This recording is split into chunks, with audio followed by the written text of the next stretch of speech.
allegiance. Pledge allegiance to the flag of the United States of America and to the republic for which it stands, one nation, under God, indivisible, with liberty and justice for all.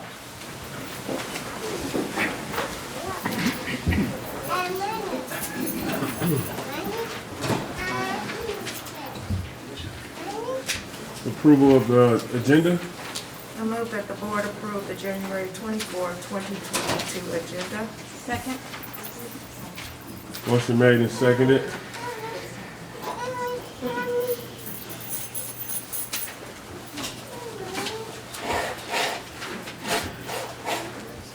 Okay.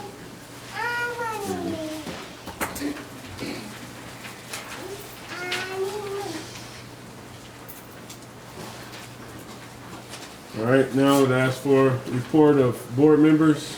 Any?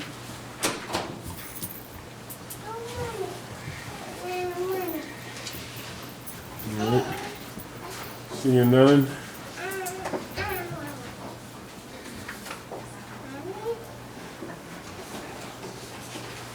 Next we'll have a report of the superintendent.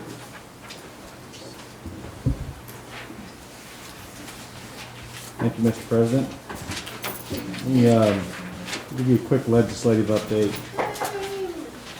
The governor gave his State of the State address last week and didn't say a whole lot about education other than the fact that they want to raise minimum teacher salaries to $38,000. This school district already our average teacher salaries over 39, approaching 40. But it was aimed at districts, particularly rural districts, that have been, as far as their starting salaries, much lower than the rest of the state. Interestingly enough, there's no new money there to fund that.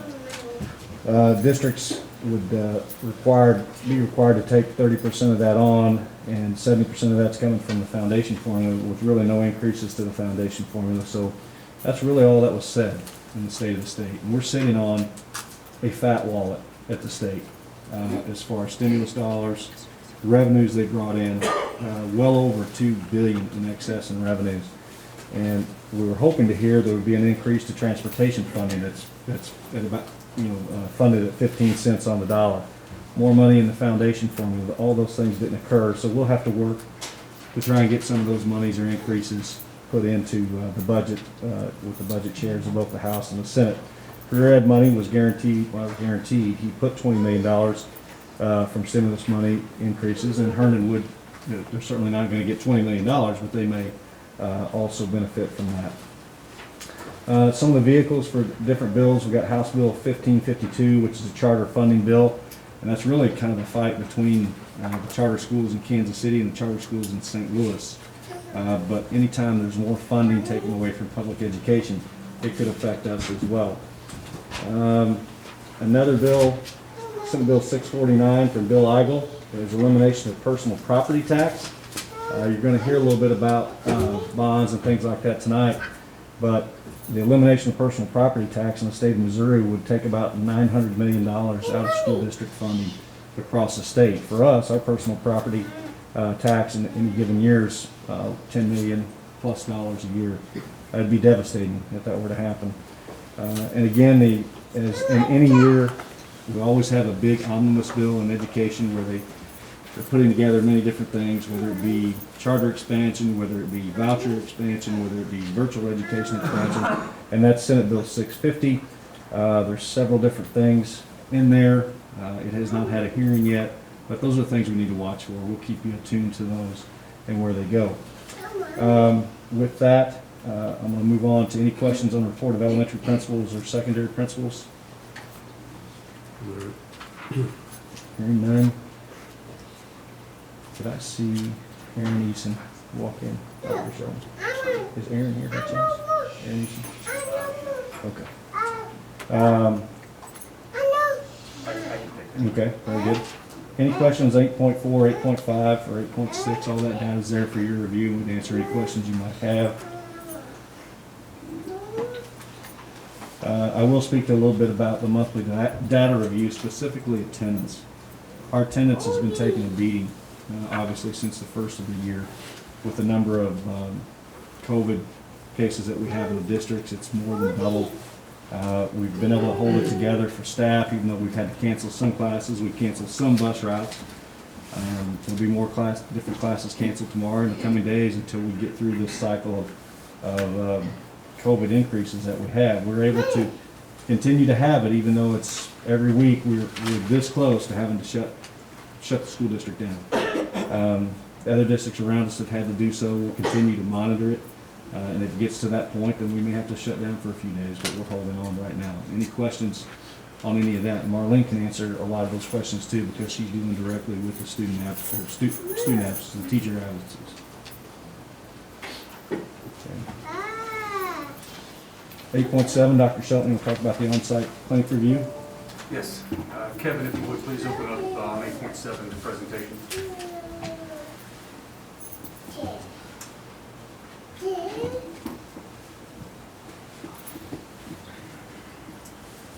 And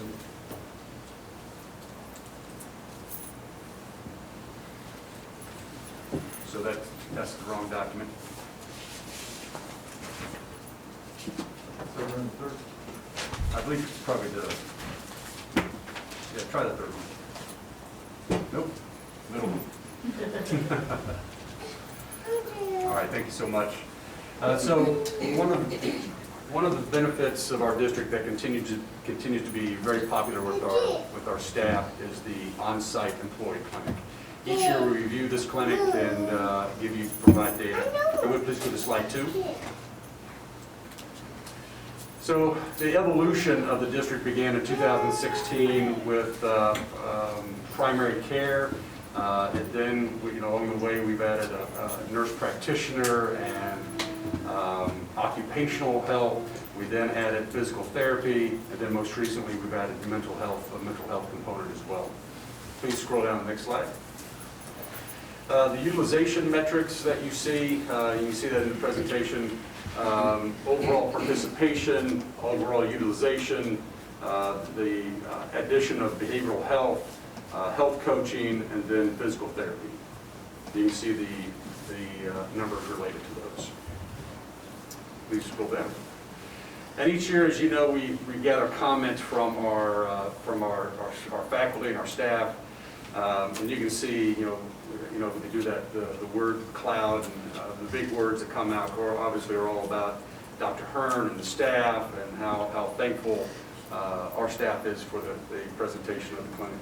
You can see that the satisfaction, 99.4% of all those who fill out the survey rated as good or excellent. 100% of those, were provided. They got exceptional care there. Once again, you can see that the feedback from our faculty and our staff is very high. Next slide, please. And you see some of the comments, and those available for you, but as you can tell from the comments, all are very happy with the service they received at the clinic, whether it's through Dr. Hearn physical therapy, the occupational health, or mental health. And lastly, so not only do they provide quality care, but there's also a cost savings, and our employees, since the inception of the clinic, have saved $651,000. And just this last year, they saved just a little over $100,000 of out-of-pocket expenses. What has the district saved over time? And you can see most recently, this last year, we saw a return on investment of $2.1 for every dollar we spent.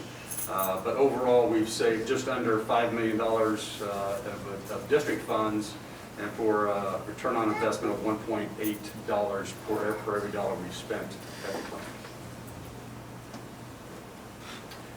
As I said, it's a wonderful benefit that our employees enjoy.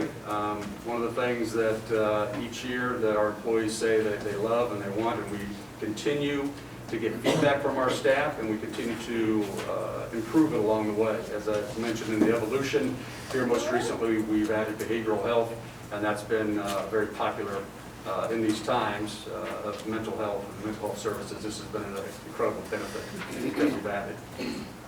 Any questions or comments? from a competitive standpoint, like with other districts, do other districts have? something like this? It's rare. There are a couple of area districts that have it, but it's not rare. And then if you tie it with the fact that we have it associated with the fitness center, that 45,000 square foot fitness center with 2 pools, that's unheard of. There's probably nobody in the country has that facility and that programming available to them. It says 86 patients utilizing health coaching services. Is there any incentive for that? No, it's an opportunity that everyone is afforded. You know, through each year, our employees go through health risk assessment. You know, out of that assessment, Dr. Hearn, I'll say, makes it available. It may be a dietitian, it may be mental health, it may be life coaching. It could be a variety of coaching services that are provided. I just asked because I know employees have known about that, incentivize that so they can bring down costs of people. Yeah. Look, it's awesome. Thanks. Thank you. All right, thank you. Not everyone on the board was here when we bought the old YMCA over 6 years ago. It's hard to believe it's been that long.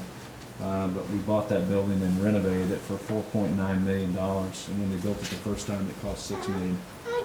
So it's been a great return. It's almost paid for itself. If you just use a return on investment of $4.2 million, you've almost paid for it there. But when you throw in the $9.6 million in cost avoidance, you've certainly covered the cost of it. So it's been a great thing to have. Let me jump back up on legislation. I did forget one thing. It's very important for this board. In that omnibus bill, you're going to see the opportunity for them to try and move board elections to November and expand board terms from 3 years to 4 years, and making board elections partisan, which is not the goal of school board elections or city elections. That's something that you're certainly going to have to stand up and fight. And they're also pushing parental rights bills throughout the legislature, but it's certainly going to be in this omnibus bill. But some of those things that you've heard and that we've been asked in the past, as far as teaching critical race theory, the 1619 project, and there's also some parental rights bills out there saying that we do not teach about sexuality, as far as transgender, etc., homosexuality in the classroom, nor even recognize those as things that could be occurring. So it's going to be a mess for different reasons in the Capitol, so we're just going to have to be aware. So anyway, I know we have a couple gentlemen here that might want to speak to the S&P rating, but you want to take the lead? Sure. Joe, would like to speak to the S&P rating? No, other than that you once again received tremendous scores for your management, so the job that the administration does, carrying out your mission and the mission that you put forth with them, you got the highest rating, so the 5 stars out of 5, which is... Hey, excuse me, could you stand? Okay, oh yeah, sorry. All right, go. Oh, microphone?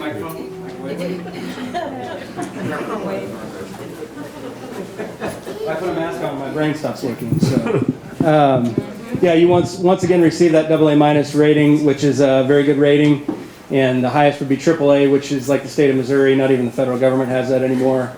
AA+, AA, and AA-. So you have the equivalent of like an 800 credit score or better, which is tremendous when you go out and try to borrow debt. And you once again got the highest of the high rating in terms of the job that the board's doing with your finances and the job the administration is doing carrying out your finances. So you got 5 stars out of 5 there, which is about 25 or 30% of your rating is the day in, day out operations of the district. The other is the actual local wealth you have. And when I say wealth, I mean in terms of your tax base and the revenues you can generate here locally. So you all would have a rating that is only bested by districts that would have, double or triple your assessed value and high levies. So in other words, much, much more local tax base and local tax revenue coming in. But excellent rating, and probably less than 20 districts in the state of Missouri have a rating above you all.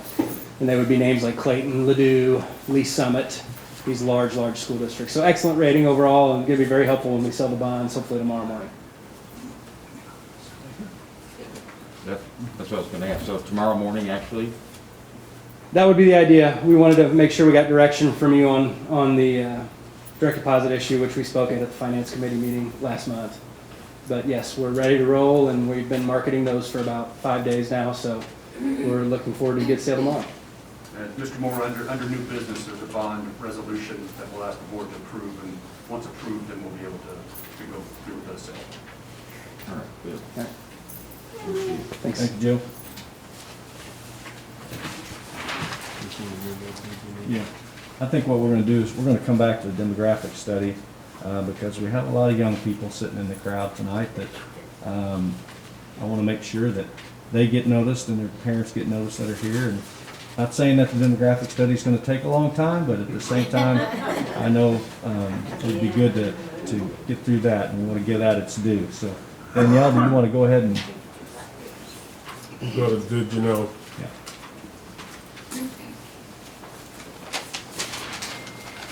Oh, sorry, I see some Janelle, not did you know?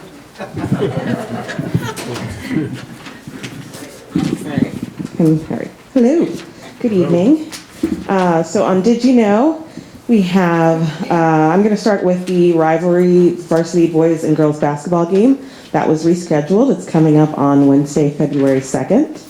The district in January started its year-round swim lesson program, and that has been really well attended and successful. Usually after the first time we announce that there are spots open, they're filled and ready to go, so we're excited to be able to offer that service to our students in the district. Also on Did You Know, we have Great Expectations activity from Little Blue. They work together to learn how to play bingo as one of their activities. Over at Blue Ridge Elementary, students and staff collected more than 300 non-perishable food items for the Raytown Emergency Assistance Program. And before they donated the boxes, they had a little bit of fun. They used them to kind of set up a domino effect and have a little science lesson as well. Tonight with me, I'll start with Mary Beth Sprecher. We have some just students showcasing their skills. We have a slideshow, and I'm going to grab the clicker.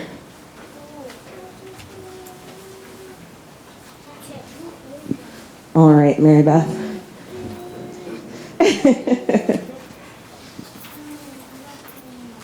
Good evening. So Northwood is a special education school serving students K through 12. And so we're just going to showcase some of our students and what they've been working on. The first slide here is Anthony, and he is practicing his fine motor skills. This will help him with his communication. A lot of our students are nonverbal students, and so they use what we call AAC, which is a form of augmentative communication, which is usually done on some type of tablet that has software on it to let them communicate. So that helps him with his fine motor skills, which he will need in order to access his device. Okay, the next one. This is Ian. Again, he is working on sorting, and you can see in this picture that his communication device is right beside him, and that way he can learn to ask for more, to ask for help, and so he is sorting and learning workshop skills. So a lot of our students sometimes will go to sheltered workshops after they graduate. The next one is Marcus. Again, he's working on some job skills, but at the same time using his AAC device here to communicate. We also have our LIFE program, which stands for Learning in Future Environments. And this is an 18 to 21-year-old program. So our students can go to school until they're 21. And so we are helping our students learn community skills out in the community, so they actually go out and practice in the community what they are learning in the classroom. These students were practicing their math skills and accessing, things that they love best. This is our life skills program, and they go out in community and they are using their AAC devices to order their food and to talk about the money they get back and that sort of thing as well.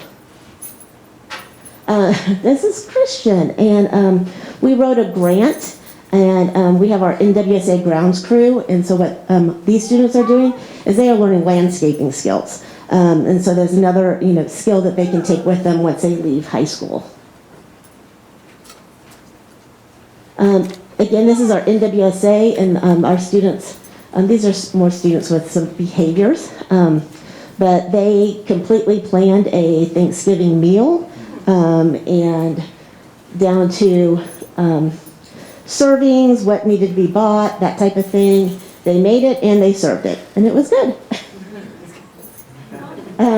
This is one of our kindergartners, and she is working on her communication skills too. You can see these 3 buttons right in front of her. One of them has a picture of juice on it, so she can press it for juice, and then she gets her juice. So she knows that she is requesting her juice. And again, same thing, she's practicing taking in, taking out. That helps develop her motor skills as well. You can't really see Junior right here, but this is a lower level communication device, and he is communicating via pictures. And last but not least, we have Miss Lauren, who is requesting her ever-loving bubbles, and you can see her communication device there as she's requesting more.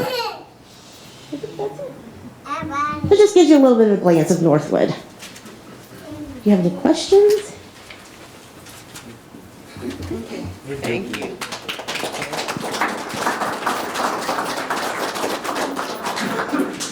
All right, and then last on Did You Know, January 9th, 2022 was National School Resource Officer Appreciation Day. So we have several of our school resource officers from around the district here today. Some of them have family members with them, so we just want to invite them up to introduce themselves and share a little information, and then recognize them for their dedication to our students and staff and community for all the great work that they do. So I'll start off by passing it to Sergeant Deaver. Thank you all very much.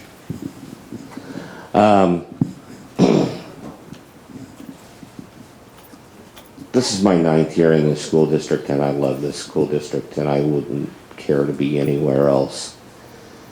Robert Woodcock was one of my first hires when I came after I made supervisor. He's been with me for almost 9 years. Brad Monroe was my second hire. He's been with me for over 8 years as well. Chris Gilbert rejoined us after having been with the school district as a Raytown off-duty police officer previously and a substitute teacher within the district. Spencer Rupp has been with me off and on for about 6 years. He thought he saw greener pastures and wanted to have 3 stripes like me, but he found out it wasn't that much fun. So he's back in the schools where it's a much more rewarding. And then one of my newest officers, although he's not new, Anthony Wright, comes to us having worked for several other school districts previous to this, and he brings that amazing experience with him. 9 years ago, there were 5 of us.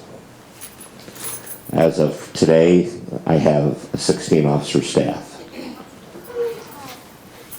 It's a challenge, but we face a challenge in keeping our students, staff, and patrons safe every day. And these are some of the guys that have stepped up, and I've got girls, female officers as well now, that have stepped up to take that cause and be that person, and I can't be prouder of them. Thank you very much.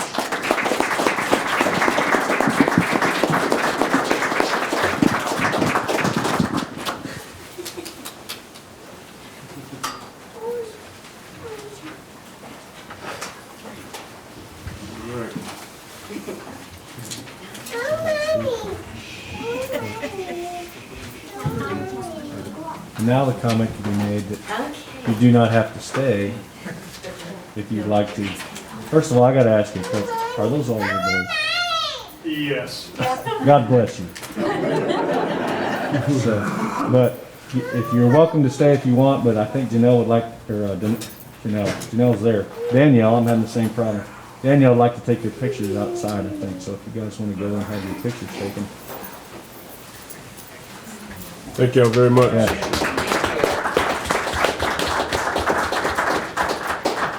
And boys, you were well behaved tonight, I can tell you that.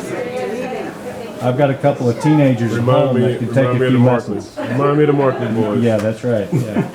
I wish. Good kid. I know.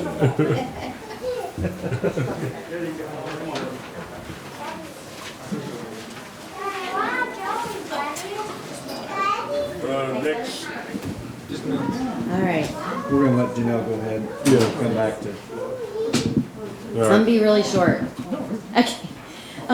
My comment is in regard to unfinished business, 12.5, where the board approved, at the August 6th board meeting to approve up to 10 days of leave for any staff member who is quarantined due to COVID-19 and has been fully vaccinated. I feel like you are discriminating against unvaccinated employees when you give only 10 days leave to employees who are quarantined with COVID if they've been vaccinated. It's just not right. If I were an employee of the district, I'd probably be bringing a discrimination lawsuit against you.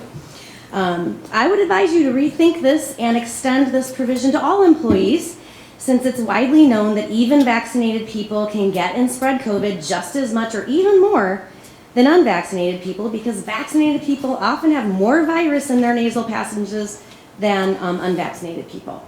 So please do not discriminate against employees simply because they are exercising their right to bodily autonomy. Thank you. Thank you very much.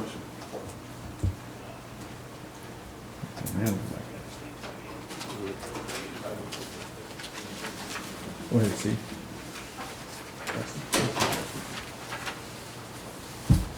I'm proud to introduce Preston. Preston, why don't you come up? Preston Smith is a demographer who performed our demographic study. The board commissioned this study, I want to say in March of last year, and since that time he's been pulling data and is now prepared to provide that report to you. Preston? All right, great. Thank you very much. We'll go fairly quickly. We'll go ahead and start. It's the bottom right there, presentation.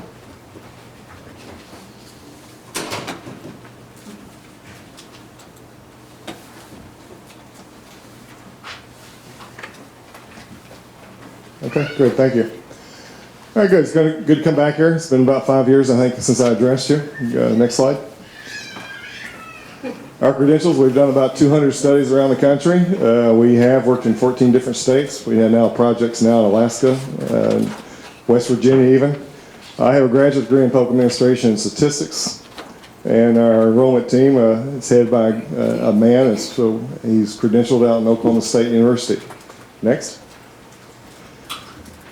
A little bit how we do our projections. We gather 25 years of data, includes housing permits, births, enrollment by grade, economic data, housing data. We pull as much as we can. Our goal is that we try to develop some models that mostly fit the pattern that looks like your enrollment's headed. Next. We did do 2 previous studies, one in 2017, 18. We had a large variance, which is unusual for our work.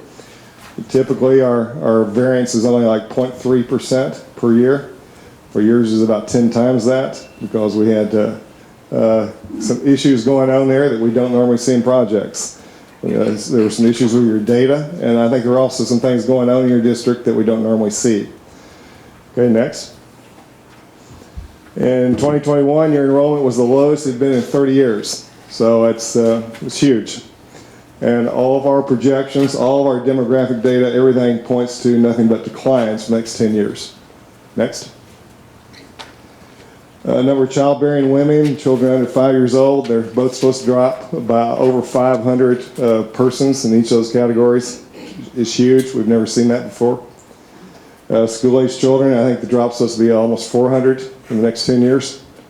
Even the overall population is supposed to drop. Huge. Next. If we look at the same trend for the next 10, if it happened from in the same pattern from 2011 to 2021, you'd be under 6,000 student enrollment. Next. Our key findings, again, all the projection models, everything we see, all the data points to nothing but declines. Next. Another thing that we've never seen in a school district that we've worked in is such a huge change in diversity. In 30 years, you've gone from 83% white to 23%, and we've never seen that in any other school district we've worked in. Next. We did an extensive analysis of your capacity. We used 4 different sets of calculations. It was took almost a month to do that work. So we looked at gross square footage, classroom use, the number of students per classroom, the square footage per classroom. We did those calculations, checked it back and forth. So it was quite extensive analysis of your capacity for all the buildings. Next. What we show is that your excess capacity right now is 3,653 students district-wide, which is very big for a district your size. Next. Among the elementary schools, we're showing you have an excess capacity of almost 2,000 students. It's remarkable. Next. Middle school, an excess capacity of over 1,000 students. Next. And among the high school, you even have excess capacity there of almost 650 students. Next. By 2026, you're going to have excess capacity on the same trend line of almost, even another 200 more students on top of that. Next. And by 10 years, you're looking at over 4,000 students of excess capacity, which is just gigantic. Next. Among the elementary schools, it's pushing almost 2,000 excess capacity. Next. Middle school, almost 1,200. And next. High school, almost 1,000. Okay, next. So here's our recommendations. We're recommending that you close 5 elementary school buildings by 2031. The average capacity, 341 students. And you put that into your capacity excess that you're going to have, so that figures out to be 5.5 schools. That's how we calculate that. Next. Middle school, close 2 middle schools. Here again, that calculates out to be a little over 2 schools excess capacity that you're going to have. Next. And for the high school, close 1 of those. Okay, next. So our overall recommendation is to close 8 schools, 5 elementary, 2 middle school, and 1 high school. And that's just based on the demographic trends and what you've got in your capacity. Okay, next. And that's the end. Any questions?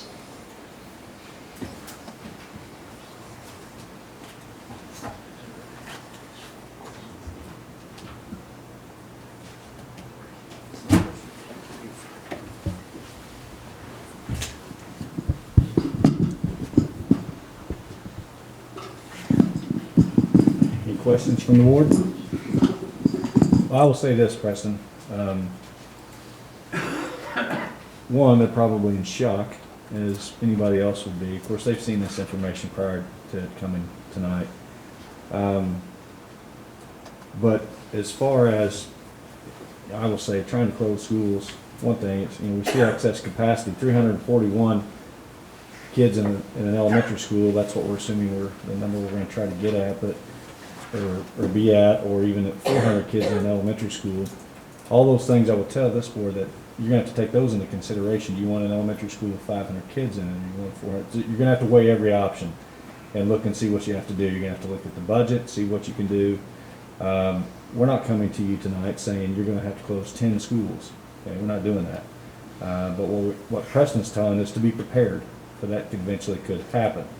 And when you hear those things, so we take this information moving forward, watching enrollment trends, and just preparing yourself as you're creating your strategic plan moving forward. Okay? We wanted to see this, and we're certainly not closing schools or making a plan to close schools when we're still in a pandemic, and we don't know where these kids are at and where they've gone. Things could change in 2 or 3 years, but you still start to plan for it. and start making plans. But the plan is never set in stone, okay? Because I can tell you, if this was on, I'm sure we've had a few calls from staff members saying, which buildings are you going to close next year? And the answer to that is none. Zero. I don't see anybody on this board saying we're going to close schools. What we are saying is we're going to prepare for ourselves. If we continue to see a decline in enrollment, then we may have to make some tough decisions down the line. But there will be no buildings closed next year. There may not be any buildings closed the year after that. But you have to start preparing if it does come to that. So that's what we're saying, okay? I don't know if that And- provides comfort, but that's what it is. The most, because there's, Mr. Smith or Dr. Smith? Mr. Smith, that's all right. As Mr. Smith said, this is nothing out of the norm for what's going on in America, some of the statistics. What was alarming, or the most alarming part of his presentation for me, was that our district is 83% non-white, and we have not adjusted staffing that looks more like the diversity that we have in the schools. But that was it for me. I have no other questions. Did you give any thoughts or however it's processed, I don't know how this data is processed, but to the possibility of growth? Of what, like Growth, Growth. growth? No, there's not a single factor that shows any indication of growth anytime soon. Not a shred of evidence. I mean, we did see some in our first study in 2017. There was a possibility, but in 5 years, things have totally changed. I mean, we just take the private school enrollment in 2017 to what it is today. The private schools in this area have increased by almost 1,000 students, and that's almost exactly what you've lost. It's not like they evaporated and left the area and moved. I think most of them did go to the private schools. Preston, what's your explanation? You think back and around, you know, because you and I and others have been involved in the wars with Jackson County over assessed values and things like that, and we saw how in 2008, or really 2009, 2010, how the executive's office just went through and did zones of foreclosure, okay, without really any means of or ways of doing it. They just did it, okay. But when we saw that, in 2010, this district started to grow. We knew why it grew was because of the number of homeless kids that were out there and doubling up with families, and we grew. I can't remember the exact number, 500, 600, 700 kids. Yeah, you had strong growth there for a while. And more so at our highest point, and I could say, you'd probably say 30 years at that time, you'd never grown like that. Right. So I guess one thing I would plant in this board's mind is that cliff's coming again. It's coming. Okay, will it be the same fall? Probably not off the cliff, but the housing market is going to turn around, and things are going to come due. So that's some of the things I think that you need to take caution on before you just go and start, okay, this school, because that's going to happen again. Yeah. I mean, when we've only seen 2 other districts in the country in the last 17 years we've worked with that has these unusual patterns. And when we see something like this that happens, it's usually because it's not a demographic trend. It's usually a policy, usually by a county or a state, that affects what happens inside of school. I mean, we've had in 2019 the assessments get out of control here in Jackson County. We've had COVID in 2020. So we've had a lot of weird things happen, but your district has taken a hit harder than anybody else. There's no doubt about that. Now, as Dr. Markley says, there's a glimmer of hope that maybe some things will change in turn. But for right now, your patterns demographically, they're down, and there are a few other factors I think at work here that go beyond what just pure population patterns show. And usually when that happens, I mean, we had like one of the fastest growing school districts in one state. They had a superintendent that changed a policy about attendance in one particular school, and overnight they had 300 families pull out and homeschool and go to private school. And that was a policy change. Demographically, they should have continued to grow. But when you see something like that in policy that affects and pulls you off a trend that's happening, that's something I can't predict when policies change. I think, we have to make a plan, but part of even asking for the study and some of the other studies we're doing is to actually, I think this plan would be like a plan D. There's some things we have to change and some hard looks we got to take at ourselves in order to turn this tide, these projections into another way. I think inside these numbers, you know, our district has changed in the last 30 years, and in so many ways that we have to take, like just one of the statements that Ms. Payton was saying. I think that's just one aspect of it. Is things we have to consider as far as the families that are here and the reasons why people are leaving, and also the perception. I think the perception of us is not as good as what it really is, and I think there's some things we need to, when we come up with our strategic plan, I think there's some things we need to try to change. We need to make sure we're addressing this issue probably as our primary issue, because that's what we're here for, is to educate children and make everyone, we got goals that we want people to feel welcome. We want student achievement. I mean, it's all kind of things that I think we're backs seem to be against the wall right now. And we have to act, not just to plan for the worst, but to also to come up with some alternatives to how we think we can really change this in our strategic planning. I think this has to be a priority. This has to be a topic of discussion. In fact, this is one of the main reasons I decided to be on the board, is because of what I saw as the decline. And I know how good it is to live here. I know how good it is for our kids to be here, and the opportunities that we provide that I would say are second to no other district. And what we see other people that's successful, that's doing, we need to look into those things, and we need to be innovative in our approach and who we're trying to attract. Because we have to be honest with ourselves. What would make someone want to come to our district rather than another district? Or what would make someone want to stay here rather than leave? And so there's so many aspects that we can look into for that. So I would say I appreciate the numbers, because it lets me know what's on the horizon if we don't make some changes. Well, thank you very much. Thank you, President. I just got another question before you go. Okay. I don't have a real good grasp on how the data was accumulated and everything. So I noticed that you have various areas of Raytown. When you looked at these various areas, did you see like what was causing students' enrollment to drop? I mean, in that particular area? Well, there are a couple of firms that analyze or rank school districts according to like safety or a good place for teachers to teach, or how it is academically. And I think I include a couple of charts of that. It's always insightful to see how those rank, where you rank on those. It can always, like Blue Springs is always in the top 10 in the state, and their enrollment's really stable. It's got solid growth. I've done studies for them for 17 years.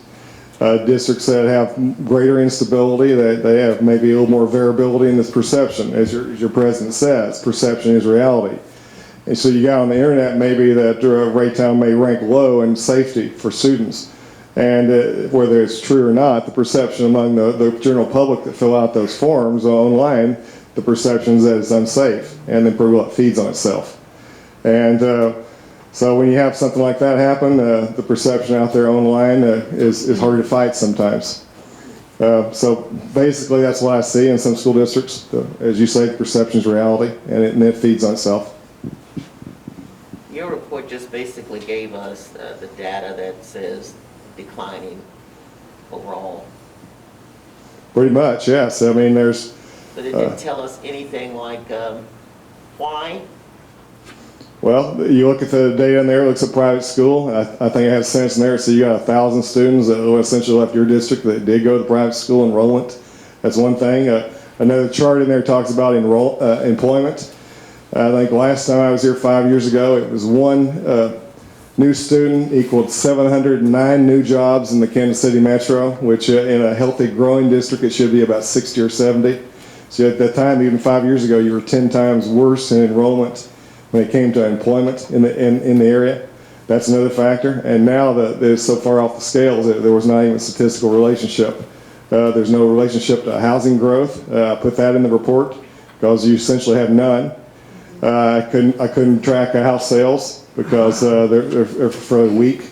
But no, you look at the pages, there's many factors in there that explain just overall weakness in the district and enrollment.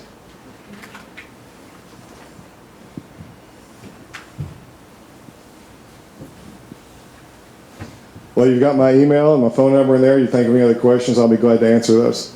But thank you for your time. Thank you, sir.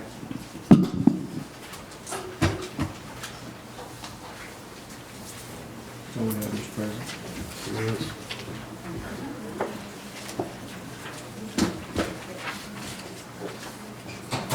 Next we'll have 4 committee reports, the Finance Committee. Asking that the board approve the minutes from October. Those have been reviewed by the Finance Committee and approved. Also, just as a point of review, our December meeting minutes are attached. Just a couple of highlights. The auditor attended our meeting in December, presented the audit, and tonight you'll be asked to approve the audit as the board. Also, in December, we reminded the Finance Committee that we would be submitting our document for the Meritorious Budget Award. I've provided a copy of that to you, which is here, and then on the inside cover you'll see that it was submitted and that the district has received the Meritorious Budget Award, and that's the document that you have presented. And those are the major components of the December meeting. Mr. President, I move the board accept the October 11, 2021 Finance Committee minutes. Second. Motion's made and seconded. Should have made that demographic last. I would just say congratulations, Dr. Sheldon, to you and your staff on receiving the award for the budget process.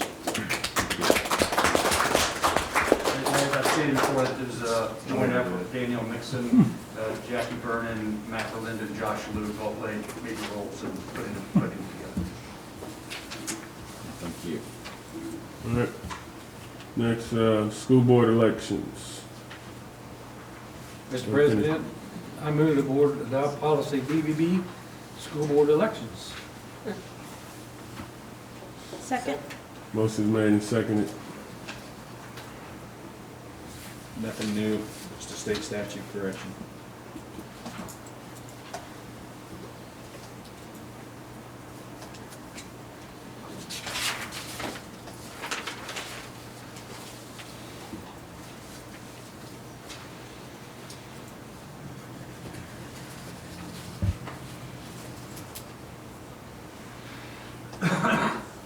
Next we have student representative on the board, to the Board of Education.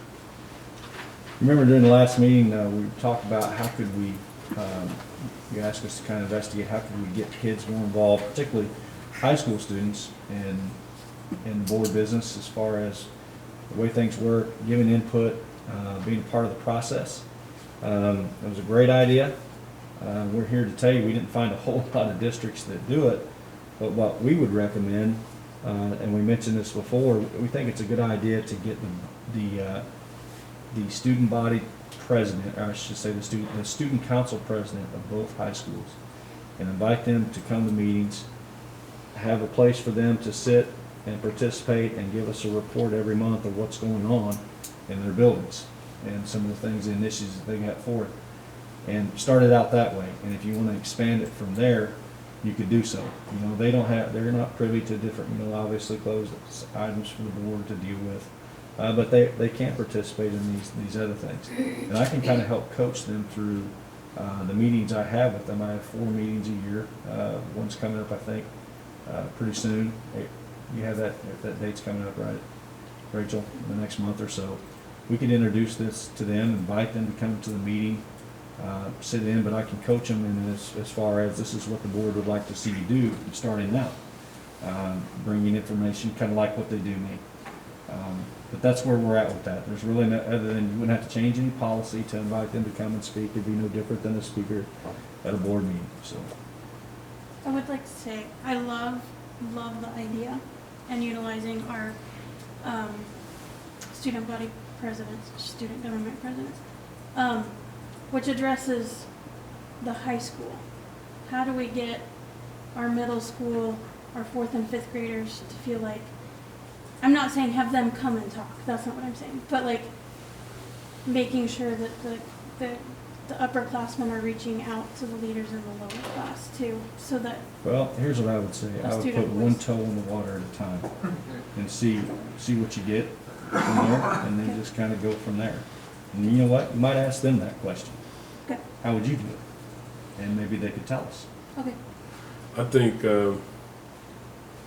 as far as the student body president, student council president, I think we might look at someone separate. I don't know exactly what the duties are of the student council president or presently, but that the position of being a student representative, that might be something that is just that job, that detail. Maybe someone that's on the student council that may even work with the student council president. But just to have someone that's not necessarily that person to add a duty to that person, but to also have a second person to do it.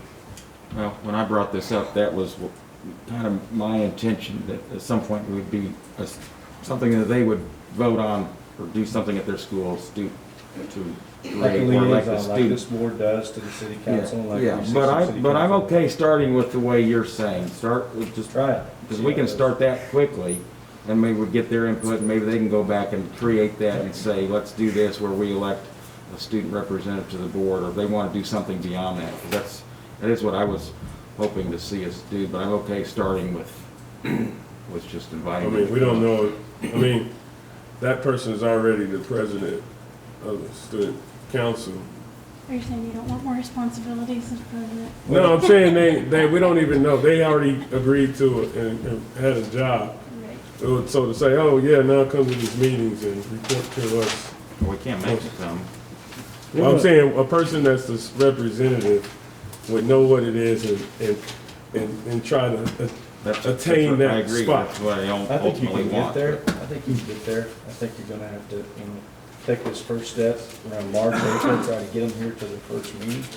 April at the latest, and get them involved, and then, we can have that conversation. We'd like for you, if you, they may wanna do it.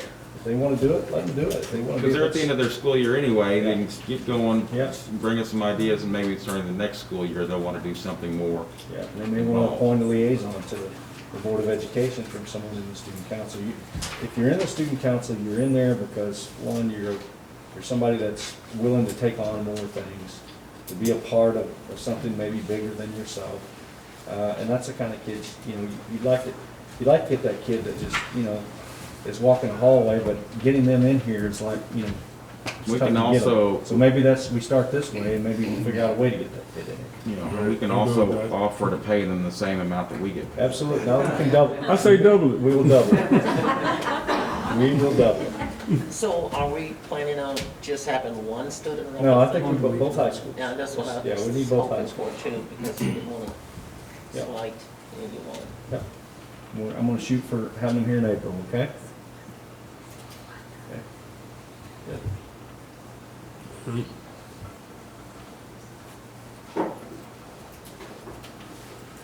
All right. Next, we have live streaming of our meetings. We're recommending option one, which is a complete overhaul of the equipment in this room, and the addition of some additional streaming equipment. It's estimated to be no more than $79,591. very likely to be less than that, because as we get into some of the equipment and we see that it still has life left in it, we will hang on to it. This will give us full live streaming functionality, and we feel like this is our best option. We're gonna do this, let's put our best foot forward the first day. I'm against you. Well, what if we sell this building?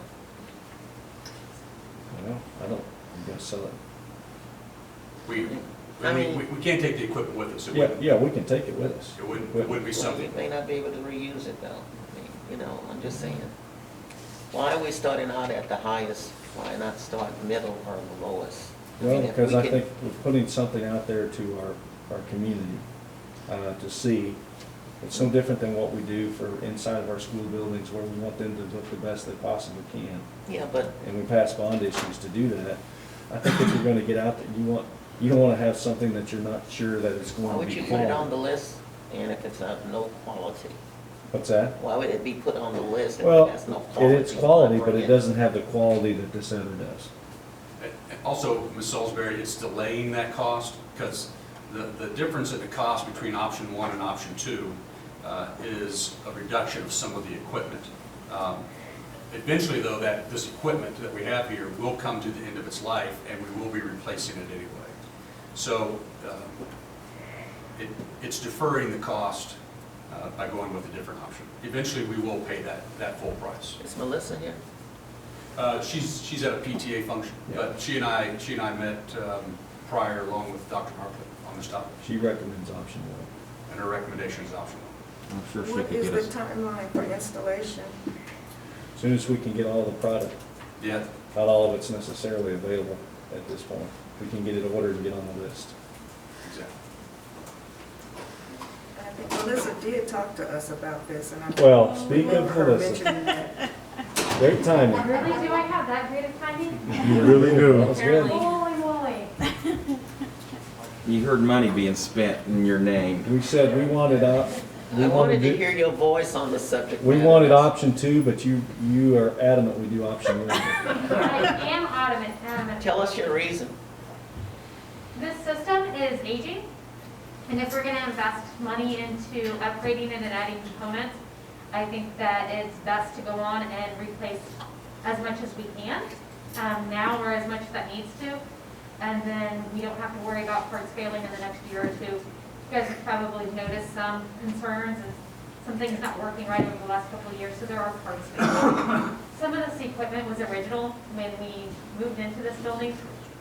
What was that, 12, 13, 14 years ago? I've been here 14. It was within A 40. long time ago. So with option 1, my promise to you as always is not to just spend money to spend it. So if we look and, that's a new screen, that screen doesn't need to be replaced, we remove that out. So I don't expect it to cost that entire amount. I am asking for a contingency just because there's some wiring issues. And with the speakers, we probably want to replace those. And as you get up in the ceiling, you don't know what you get into. So I would ask for a do not exceed amount. I don't think it's going to cost that, but I do think it's worth replacing everything that needs to be replaced. And Melissa, if we move to another building, this equipment will transfer? 'Cause that's a question. Not all of it, but the rack equipment would be able to. You could probably salvage some of it, the screens, the monitors. I don't know about everything in the ceiling, but a lot of it would move with us if we did move to a different building. What's the life expectancy? That's exactly what we read my mind about. I would love to say 10 years like it used to be. With technology, they're building an obsolescence. I would say we'd be good to get about 7, 8, maybe 9 years. Some of the equipment, it depends on the individual pieces of equipment or speakers, maybe 10, 12 years, just like we are now. Well, I know that you have invested your time in making sure that we get the best and also making sure we're not going to spend what we don't need to spend. So I trust your counsel. And there is some refinement that needs to be done, but that would have delayed this decision another month. Yeah, now So- if Steve was trying to sell it to me, I'd probably have some issues there. Obviously. I've been trying to sell it. So when we get it all installed, the meetings will be live then. We would will have the ability to live stream meetings. And how many Absolutely. people will it take to run? Will Danielle still just one person to run it, or? The beauty is we'll be able to go back to one technician, and that installation has 3 cameras and speaker or microphones placed throughout the room, so the cameras will auto zoom to the area that the speaker is in, so we won't have to have somebody manning the camera. That's great. And you'll be able to use it for other meetings as well, probably. Now you really want it, don't you, Ms. And Sullivan? Daniel's clapping. You're gonna have to stand up there. Mr. We President. need somebody to do the do the makeup. Mr. President. Yeah. I move the board purchase option 1. Oh, go ahead, you can finish it. In the amount of $79,591.25 with a 10% contingency. I second that. Motion's made and seconded. Discussion. This, Melissa mentioned a not to exceed, so that's not to exceed the 79,000 plus the 10% contingency. Absolutely, and my goal is to come in well under that budget. Okay, thank you. I just wanted clarification on that, since you mentioned that. All right. Motion made and seconded. Does this number include a powder room for the makeup? Just for you, I President. might be able to work something out. We'll use Shelton's office. See how much she can get the bids for. 15 Marcus Lee, he might need a lot of makeup. That's right. All I can do. All right. The CB construction contract for Central Middle School. So this is third step in the process. First step is when you approve bid documents. Second step is when you approve the contractor. You've done that in both cases, and now this is just the contract to solidify that agreement between us and the contractor, CB Construction. This is the work that's being done at Central Middle School. Mr. President. Yes. I move the board approve the contract from CB Construction as presented. Second. Motion made and seconded. Any discussion? Refresh my mind, what are we gonna be doing at the center? So general upgrades that we've done in all the buildings, but the major work that's being done is the expansion of the cafeteria. Now that'll be a year-long process. The rest of the work will be generally done this summer, as with all grades. So we'll do things like flooring and some other items there that we've done in other buildings, but the major work is going to be the expansion of the cafeteria. Okay.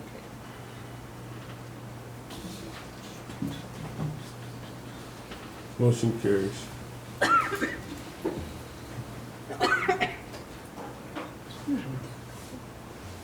Employee leave for quarantine. 12.5, there were some questions regarding the days that were given to employees. Back in August, prior to the school year starting, the district approved 10 additional days for students that received the vaccine, or students, staff received the vaccine. And the question was, would it be a recommendation to give it to all employees? And we're not recommending that the district do that at this time. Any questions or might answer from anybody? Why is it on here as a motion? Well, it should be an info or action, if you wanted to make that motion. It is. This is something. It does say that. So it's just information. Right. It's not an action.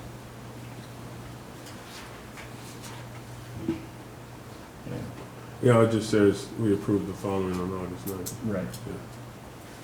Yeah. Any discussion of this?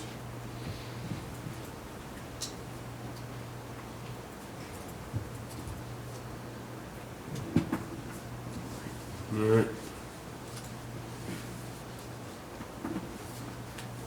Compliance certification. New business, you see there, we have something from the state treasurer asking us to sign an affidavit saying that we're going to be in compliance with the Attorney General's, I guess his opinion that we need to not mask in schools. And if we do not sign that, we cannot compete in the MOHIFA program because we potentially could be subjected to lawsuits. And the board can, at this point, ask me to sign that, which I would refuse to do so.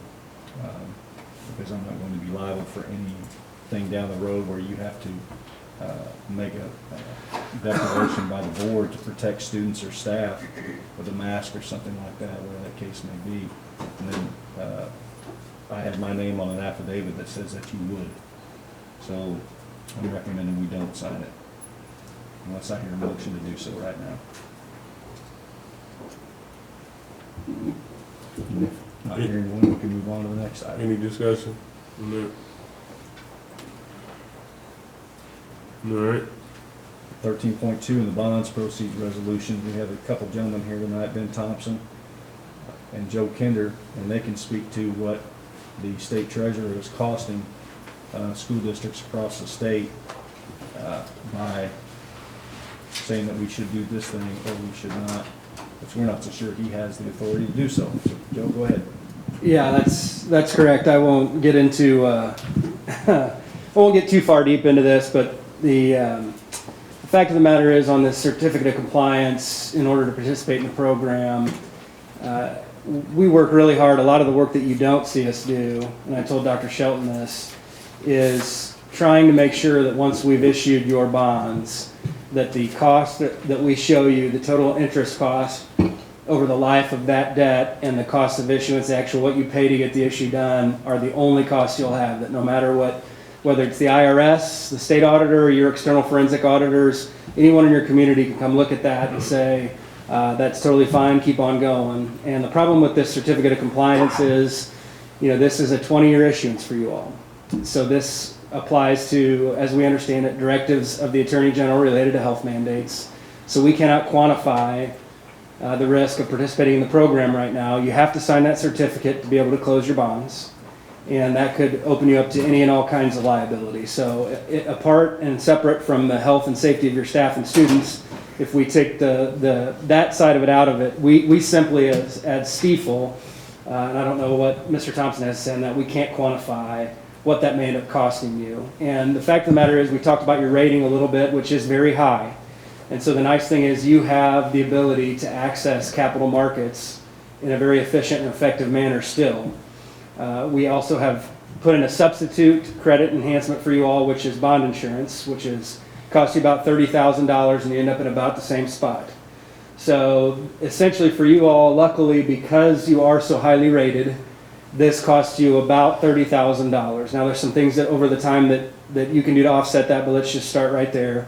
In terms of the interest costs over the life of the loan, it will cost you about the same in terms of your interest costs, but the cost up front to pay for the insurance, because it is not free like the direct deposit program.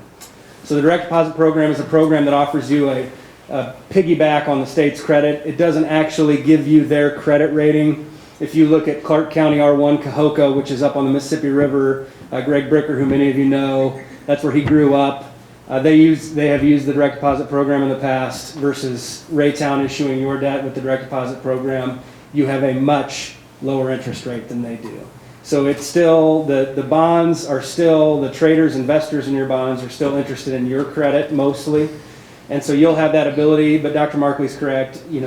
The folks that this will really hurt are folks who don't have that high credit rating like you all. And you heard there's only maybe 15 districts, 20 districts in the state that have a higher rating than you all. And as we go farther down that rating chain, the more and more that's going to cost folks.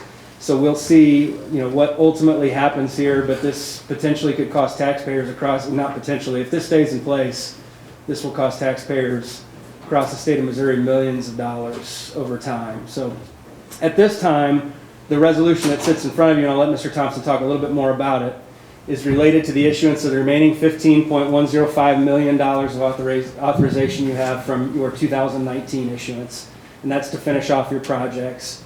We're doing this a little bit differently. It's called a parameters resolution. That parameters resolution allows us to go ahead and enact a bond sale without you having to have a special meeting. And the reason we're doing it this way is so that you have a chance to think and talk about this certificate of compliance. We have actually had a conference call with your attorney, with your school attorney, so we've made them aware as well. I know they're much more versed in this than we are. But we wanted to give you the opportunity rather than bring you a sale without the direct deposit program on it in case you did not like that path. But At any rate, what we're looking to do is have bond insurance on there, which is similar to any other type of insurance, which an insurance company guarantees that the payments will be made if you don't make those payments yourself. So it adds to your ability, or it adds to our ability to go out and market those bonds. And the parameters themselves puts us within a box that we have to stay within in order to enact the sale. Again, we don't plan on any surprises. We're planning to be in the market tomorrow morning, and we plan for a good result. I'm happy to answer any questions you might have, but I'll hand it over to Mr. Thompson. Yeah, thank you. Ben Thompson with Gilmore and Bell, District Bond Counsel. So like Joe said, this is a parameters resolution. Typically when we've done bond issuances in the past and we've come to the board, we've done pricing, or Stiefel has done pricing that morning. You have numbers in front of you saying these are what your interest rates are. This is what you did in the market today. It's a little bit different on this one. What the resolution does today is it's a parameters. So we're asking the board to approve a resolution that authorizes the issuance of the bonds, assuming that the pricing comes in within the parameters that are set forth in the resolution. The parameters in the resolution are in section 202, and there's four main parameters. The first one is that the true interest cost, which is known as the TIC, and that is a present value interest rate cost. It does not exceed 4%. The weighted average maturity of the bonds is at least 14 years and shall not exceed 19 years. The underwriter's discount on the bonds is no greater than $4.50 per $1,000 of bonds, and then the final state of maturity of the bonds is not later than March 1, 2042. So Stiefel is going to be in the market tomorrow, assuming they hit all those parameters, which they will. Then the bonds will be essentially authorized, and we'll get documents signed. We'll get a transcript put together and sent to the state auditor for approval and registration of the state auditor, and then we will close on this issue, I think it's in 2 weeks from tomorrow. So, happy to answer any questions. I got a few questions. Sure. So I'm seeing in the updated thing that you got the bond insurance issue in there, but it's not actually the 30,000. There's a formula based on the 15 million that we're taking out that the final number will go in there at some point? Yeah, so the reason why there's not a final cost in there is because insurance is based on the total debt service, and it's a bid of the percentage of the total debt service. So it's not just of the principal amount, and it's not just, it is the principal and interest together combined over that period of time, which we won't have finalized until we make the sale. But we have that rate at $30,750.39, which we don't anticipate any of that changing tomorrow. So we're pretty confident that that's going to be the number, but the number is calculated based off once the sale is complete. And just to make everybody clear, so this bond insurance is to put us in the same place as if we were doing the direct deposit program as far as safety. Yeah, in terms of the interest rate that you're able to get, it's like adding a boost to your credit score essentially, and direct deposit does the same thing. And in the past, from a rate perspective, it'll get you really close to where you would have been. But again, that's a very small benefit. I think when we looked at it last month, it was about $80,000 difference between using no other credit enhancement, just your rating, versus using the Missouri Direct Deposit Program. So, that's a little bit wider. That's a little bit bigger now because credit spreads have widened and some other things are happening in our market. But the fact of the matter is it gets you close to the same place. We can't use direct deposit tomorrow because of the other issue going on. Yeah, you're currently not compliant with, part of that certificate, Dr. Markley would already, the penalty for signing that and not being compliant is perjury, and he would already have perjured himself by signing it based on the current. So the 30,000, spending the extra 30,000 is actually saving us how much money? Versus not using it? Yeah. It's about $100,000 right now. So we're still 70,000 ahead if we didn't. Well, it's saving you, it's $100,000 net of the fee, so it's $130,000 of savings when we take the $30,000 out of there. And this insurance, we buy it tomorrow on the sale, and that's it. I mean, if this whole issue, the lawsuit goes away and something, can we cancel that insurance? I mean, it's not, in the scheme of $15 million, it's not that much money, but it's still $30,000. Are we out that, once the sale's done tomorrow, we're out that money for good? Yes, that's correct. Well, I will mention, there have been districts in the state that have signed the certification and utilized the Missouri Direct Deposit Program for their bonds. You know, as you may know, that this certification and this the AG's directive, it just came down within the last month.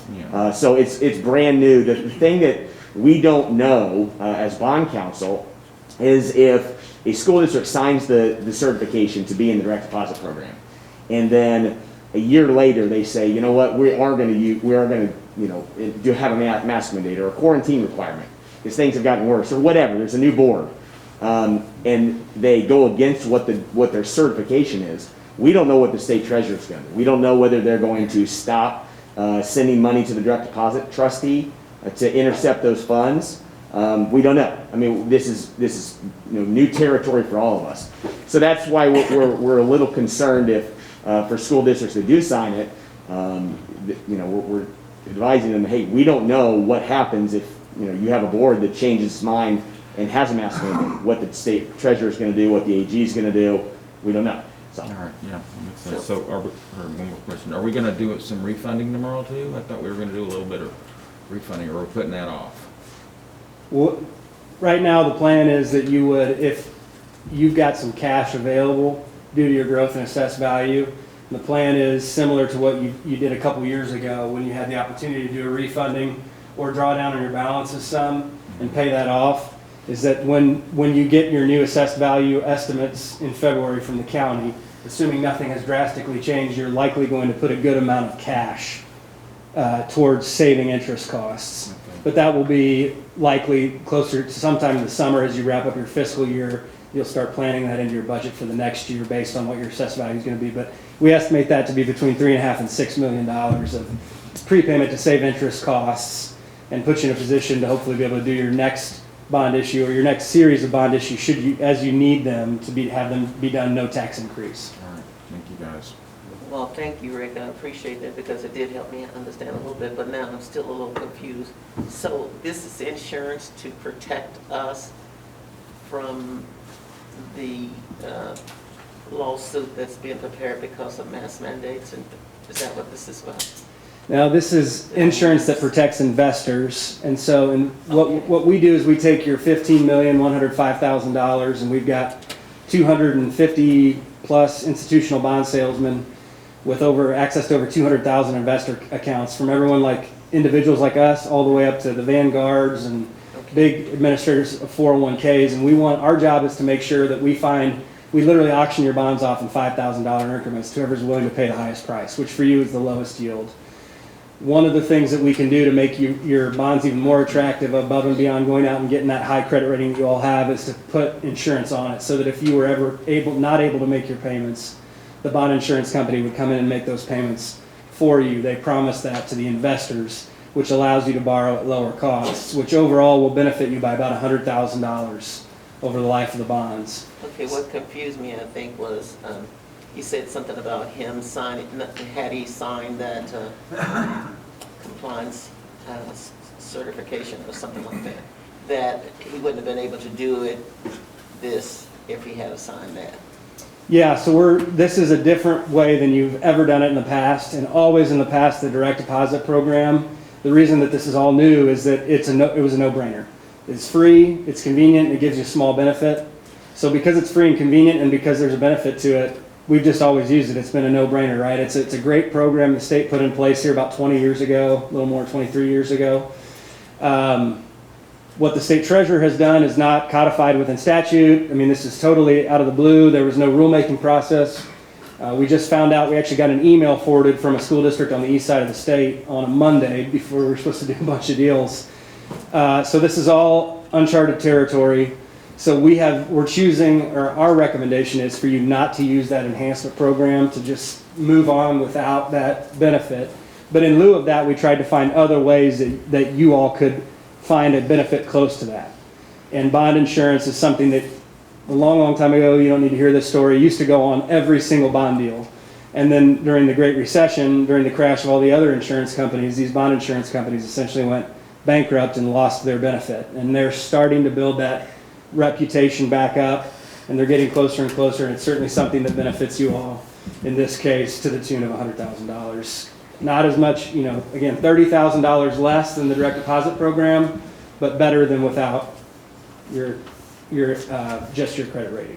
Thank you. And I'll just make one quick point on that. So kind of to explain it a little bit, continued, is that the district has its rating, S&P rating of AA minus, right? The bond insurance will provide insurance for the district to make its bond payments. These are general obligation bonds of the district. The district has to levy taxes sufficient to pay these bonds. So investors are not too worried about whether or not the bonds are going to get paid. The other part of what insurance helps is that the insurance will help on your interest rate costs. So an investor would see the insurance and say, okay, Raytown has a AA minus. These bonds are also insured. That's going to give you a little bump and help your interest rate. So that's what that's doing. So the insurance, yes, it would pay if Raytown had a default in its bonds and didn't pay.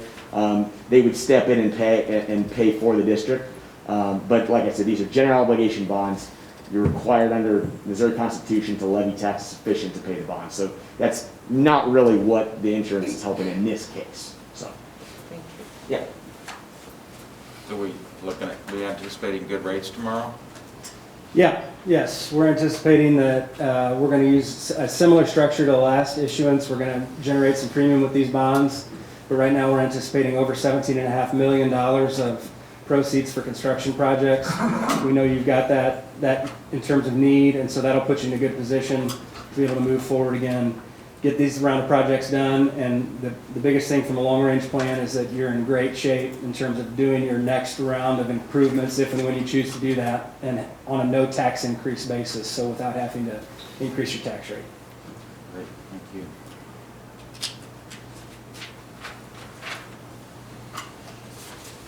All right. Mr. President, Go ahead. I move to approve the bond resolution as presented. Second. Motion made and seconded.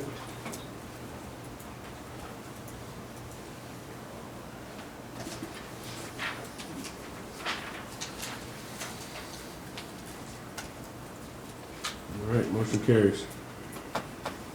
Thanks, folks. We'll be in communication hopefully early afternoon tomorrow to let you know how everything went. Thank you, guys. Next, in new business, we have the financial audit. As mentioned during the Finance Committee report, this is coming to you for approval, then reviewed by the Finance Committee. In a nutshell, it's a clean audit. Basically, it means that when we present financial data to you, you can trust that it's accurate. Additionally, the auditor commended the district on the actions we've taken to improve cybersecurity, our policies and procedures, the things that they had asked us to address. Mr. President, I move to accept the audit of the basic financial statements year ended June 30, 2021 as presented. Second. Motion made and seconded.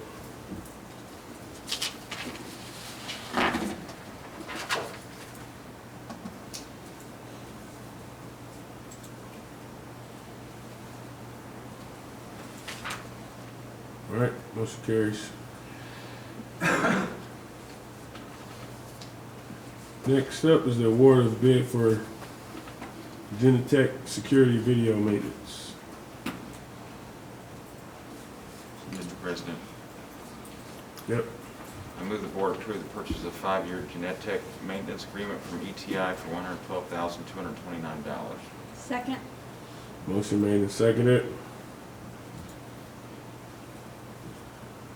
Discussion? Nope.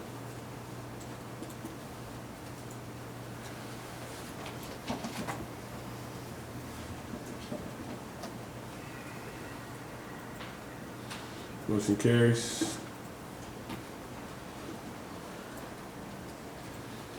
Next, we have the 2022 district computer rotation. Mr. President, I move that the board award the 2022 computer rotation bid to CDWG and approve the purchase of equipment as presented for a total of $1,716,781.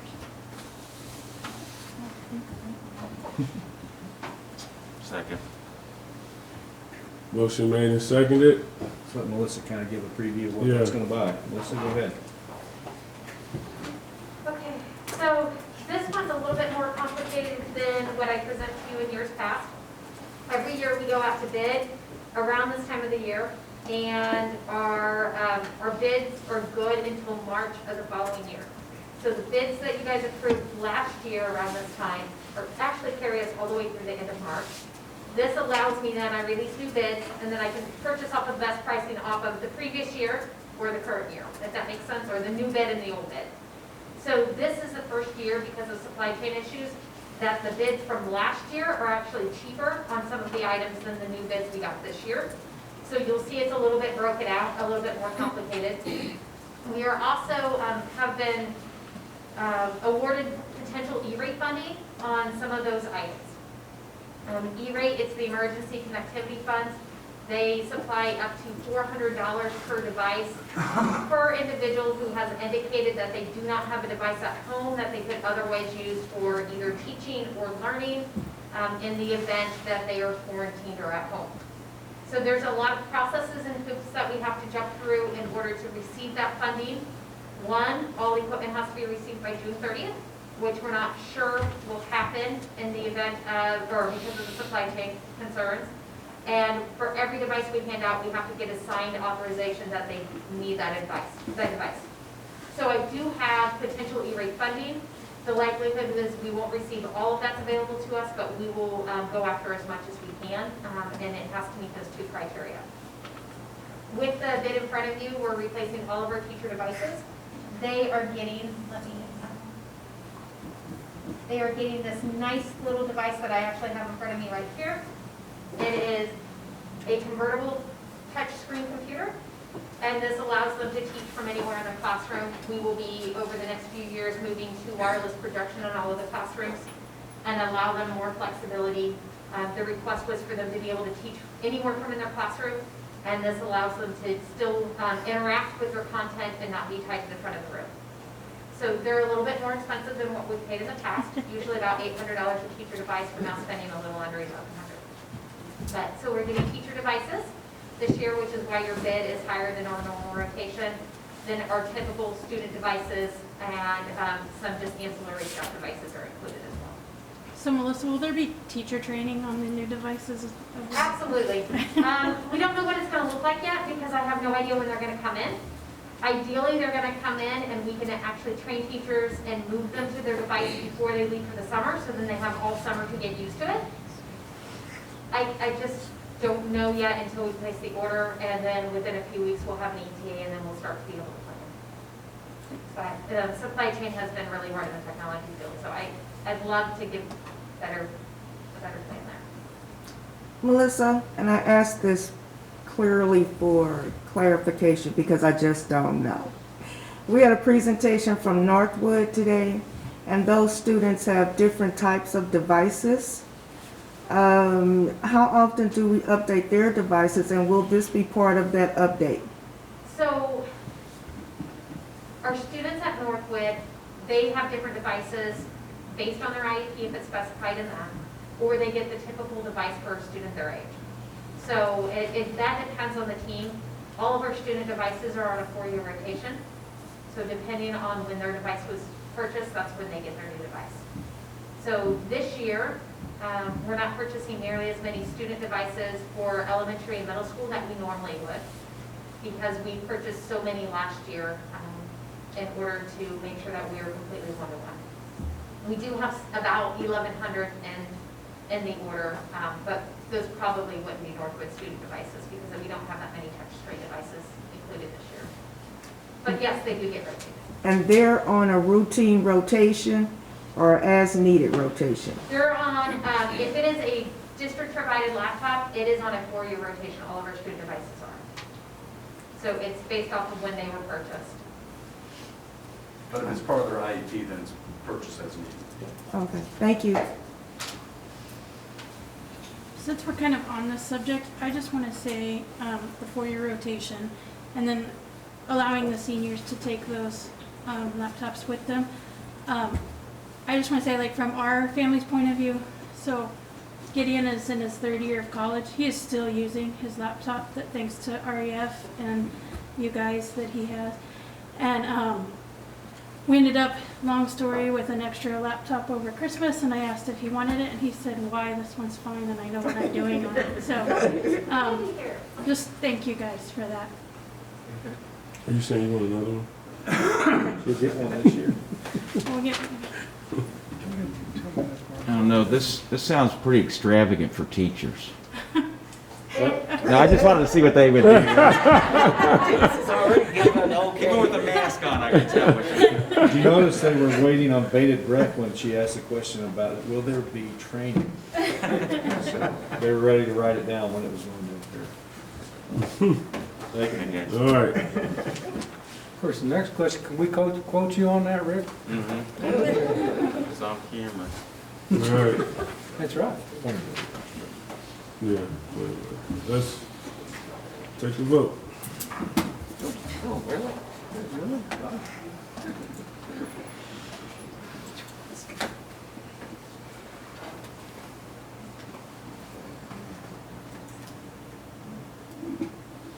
Next, we have additional security cameras for the playground and RSECC.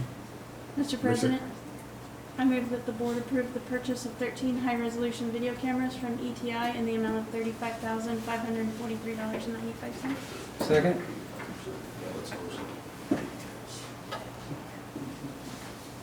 Motion made and seconded. Any discussion?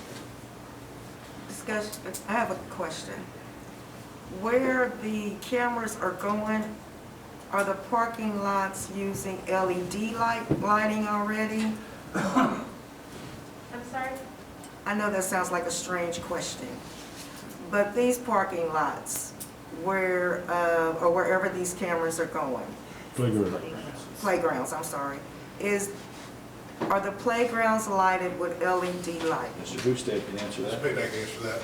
It really depends on what building. We're in the process of going through and changing them all out. So I can't answer that specifically as to what buildings we are, but that is, every time we replace lights, we are doing LED lights. And is there any difference in camera resolution? That's a Melissa question. Yeah, that is a big question. So the playground cameras are intended primarily for day use, to monitor when students are on the playground. Okay. So that is the biggest security concern on our playgrounds, but these are very nice cameras and have the ability to go black and white and have pretty significant coverage at night as well, even in very low lighting. So they will still function in that space, obviously not as great as they would with full lighting, but they are great cameras for night as well. And our playgrounds are open at night, correct? They close at dusk. They close them? Okay.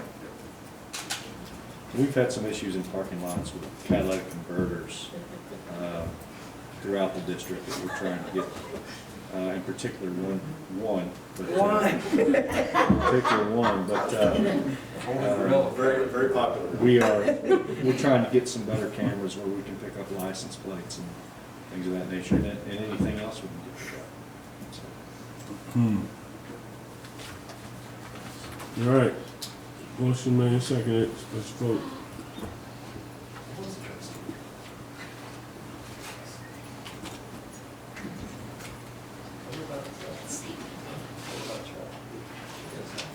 All right. Next, we have grow your own and teacher retention grants. Dr. Vildas goes with a brief update. So you have an attachment there where it talks about the grants. And basically, DESE was given, all states were given money from the federal government for the recovery from the pandemic. And the way Missouri opted to do that, to allocate, that money is to have districts apply for grants. You were already going to get the money, but they wanted to know how you're going to use it. So every district was given $10,000 for a Grow Your Own, to either start a Grow Your Own or to enhance the Grow Your Own program we have. We already have one. So I submitted a application for the $10,000. And basically, if you look at the handout that I get, the proposal I gave you, it was accepted, by the way. We're going to hire an ambassador for the district, and I'll work with that person to then hire ambassadors at each building, middle school and high schools, to recruit kids to become teachers. So what they'll do is have maybe 2 events per year where they bring the kids in, have the teachers talk to them about the great things about being a teacher, maybe set up some visits to some universities.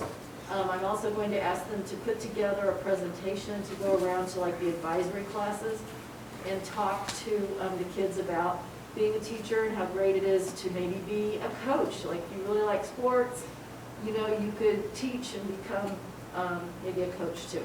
So I'd really like to pull in our teachers of color, our male teachers, try to really inspire our kids to become teachers and then apply for a growing loan forgiveness. So that's one of them. The other one is a teacher retention grant, and that has several different areas that we're going to spend money on. The first, and that's allocated by, they figured out like different demographic allocations, and we ended up getting $315,000. So we're going to use that money. We've already started using some of that money to, we always need substitutes, and so we're offering to pay for the 20-hour training that DESE's offering to allow people to get sub-certified. And we've already had about 75 of our IAs and our before and after school care workers sign up for that. And so they're all going to get certified as substitutes. So like our before and after school care workers, if they want to do some substituting during the day, they can. So that will help provide a better environment for our kids and for our teachers. And hopefully teachers will be less stressed, and that's how that's translating into teacher retention.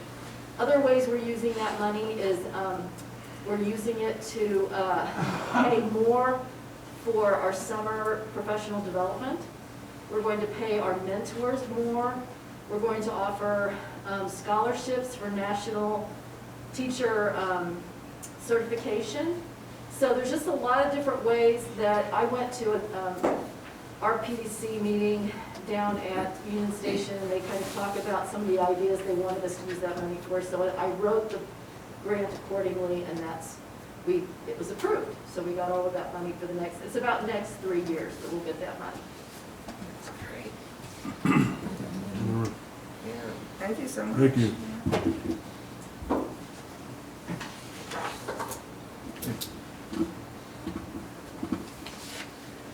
Next, we have the naming of the Aquatic Center. Thank you, Mr. President. On December the 8th, I received a letter from Ryan Myers, Ward 3 Alderman, City of Raytown. And I have it here in front of me, and I won't, very well written. I'd say, and I'm not going to read it all. Went to Raytown. That's right. For the sake of everyone's time, and I'd like to be home by tomorrow afternoon, as long as it is. But it doesn't take away from what he's saying here and what it means to the community. What this person means to the community is certainly as a teacher and a coach, and me experiencing that personally as a father, watching him in action with my own son. But Mr. Myers is recommending that our aquatic center at the Raytown Schools Wellness Center be named after Coach Jim Azier. This year, the Raytown High School boys swim team earned the title of Suburban White Division Conference champions for the 4th year in a row, which marks Coach Azier's 13th undefeated season for the district. Additionally, the 200-yard freestyle relay broke a new conference and school record twice, originally set in 1999. Further, the team finished 7th overall in 2021 Missouri State High School Athletic Association's Boys State Swim Meet. Having a remarkable 2021 season as well as continuous year-over-year strong performances can be attributed to quality coaching staff, and Jim Azier certainly that. He's coached the boys since its inception in 1974, and he's currently the coach and has accumulated 559 wins over his nearly half-century tenure as a swim coach in the Raytown School District. Additionally, Coach Azier is only one of 4 Raytown South coaches, Ted Chitwood, Bud Lathrop, and Kelly Donahoe, who has been inducted into the Missouri Sports Hall of Fame. I believe that a resume such as Coach Azier's is befitting of recognition similar to Coach Lathrop and Coach Chitwood. The reason I'm writing you is to ask the Board of Education to adopt a resolution to name the Aquatic Center the Raytown Schools Wellness Center after Coach Jim Azier. We have been down this road before with a few things, and not necessarily naming it. I don't think we've done 2 facilities, two baseball fields that we named, one Clyde Thompson at Raytown High School and Floyd Reed at Raytown South, both baseball coaches in the district for years. Clyde has since passed. Floyd, I still see Floyd at the Wellness Center, about 3 or 4 days there. All right, I'm not there 3 or 4 days a week. I see him whenever I go in. Okay, I see him. But we do have a procedure for this, and it's found in policy FF, and it allows the Board of Education to take these things into consideration and creating the naming committee, which we have, and we met last January the 19th.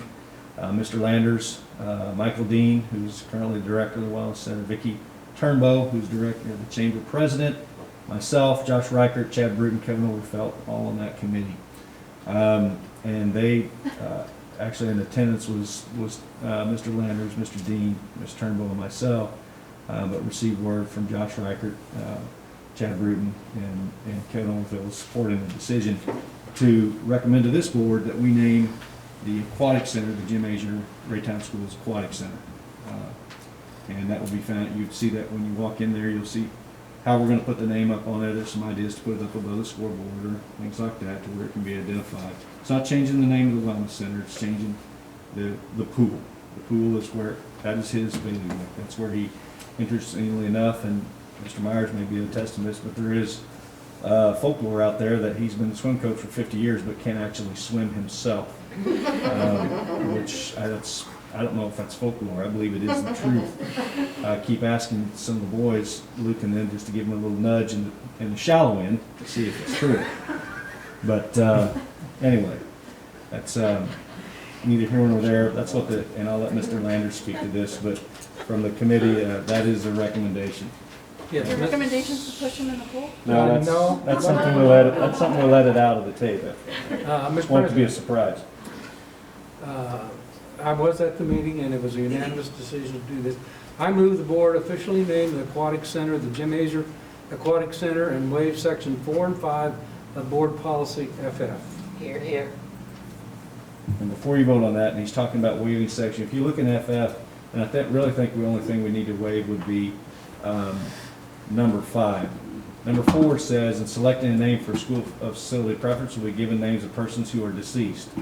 We're not going to ask him to be deceased prior to that. So considering an individual who has passed away, I don't think we have to waive that, since this is our 2 lawyers sitting over there, that, or maybe we do. I don't think it's a requirement. It just says preference. It just says, Yeah. Preference. Now, number 5, we would certainly need to waive that because it says facilities will not be named for persons who are currently employed by the districts or active in its operation or currently hold any public office. So we'd need to waive 5. It does say that. So would you like to amend your motion, Mr. Landers, to? Said that. He said. Oh, did he? I missed it. I'm sorry, I was talking. My apologies. I think he said waiving 4 and 5. Yeah, but he doesn't have to say 4. He can amend it to say only waive 5. Yeah, I can amend the motion to drop section 4 but keep section 5. And then they do the second. Is there a second? Second. Oh, second. Bobby second? Yeah, second it, yeah. Sorry. All right, motion made and seconded. Any questions? Yeah. I think it's deserving. Yeah, he's devoted all those. Was someone from the policy committee on the committee as well? The renaming committee? Just asking. No. Thank you. No. It's just a committee, it's not a policy committee. No. Just asking.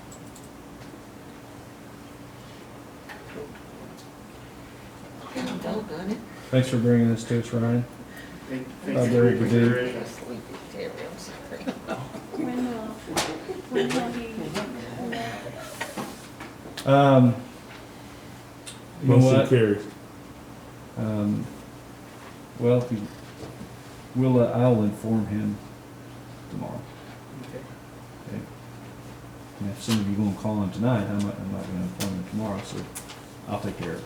So, Renee, you know what? I'll. Ryan, why don't you tell him? Okay. Coming from you, Yes, sir. you're one of his swimmers, Okay. and then we can go from there. I can do think, that. Thank you. I think you should say, you know, hey, by the way, I nominated you for this, and then it sounds like something you need to bring up during the, Alderman meeting. Tell him he's got to pay the signage fee. Yes. To each board member. Don't tell him that, we'll just send him the bill. Yeah, I'll pass that along. Okay.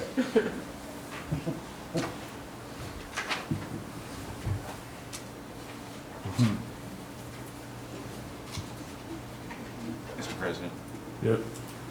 I move the board approve the January 24th, 2022 consent agenda as presented. Second.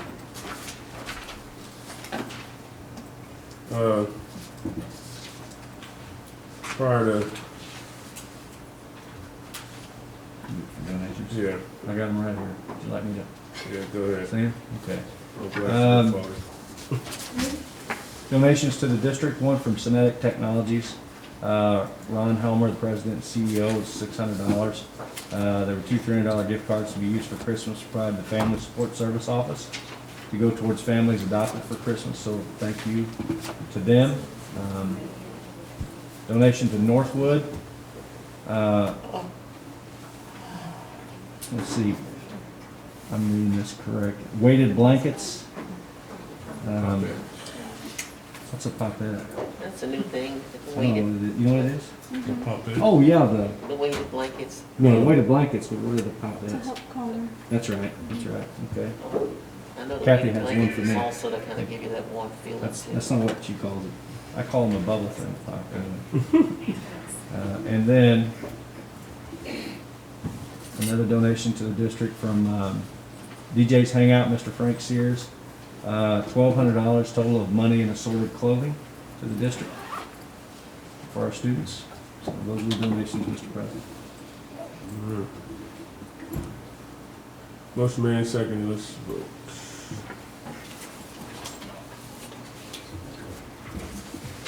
Motion carries. Last but not least, Mr. President, I move the board adjourn the regular board meeting at 8:26 p.m. Second. motion made and seconded.